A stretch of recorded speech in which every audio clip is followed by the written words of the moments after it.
ഇതിവിടെ ചെയ്യുന്നത് എന്താണ്, ഗ്രീൻ പീസ്, കോളിഫ്ലവർ, ക്യാരറ്റ് എല്ലാം കൂടിയിട്ടുള്ള ഒരു മസാല കറിയാണ്, ഒരു കുറുമ.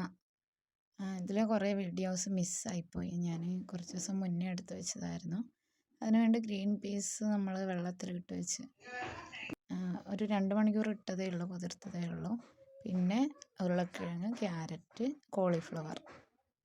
കോളിഫ്ലവർ ഒന്ന് തിളപ്പിച്ച് മഞ്ഞൾപ്പൊടി ഇട്ട് തിളപ്പിച്ച് ഊറ്റിയതാണ്. പിന്നെ തേങ്ങ അരപ്പ്, തേങ്ങ, ജീരകം, കറിവേപ്പില എന്നിവ ചേർത്ത് അരച്ചെടുത്തിട്ടുണ്ട്. ഇതിപ്പോൾ അരപ്പ് കൂട്ടിലോട്ട് വെജിറ്റബിൾസ് ചേർത്ത് കൊടുത്തു. പിന്നെ വേവിച്ച ഗ്രീൻ പീസും കൂടി ചേർത്ത് എല്ലാം കൂടി മിക്സ് ചെയ്ത് എടുത്തു. കുറേ വീഡിയോസ് മിസ്സായതുകൊണ്ട് ഡീറ്റെയിൽ ആയിട്ട് കാണിക്കാൻ പറ്റിയില്ല.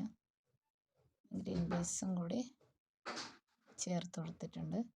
ഗ്രീൻ പീസ് ഉപ്പിട്ട് വേവിച്ചതാണ്. ഉപ്പ് പോരെങ്കിൽ വീണ്ടും ചേർത്ത് കൊടുത്താൽ മതി.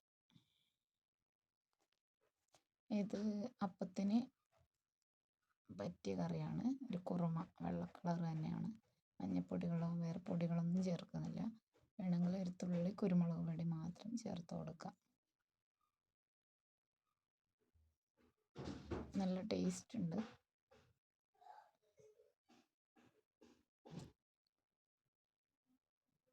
ഇതിപ്പോൾ നമ്മൾ പത്തിരിയും കുറുമയാണ് കഴിച്ചത്.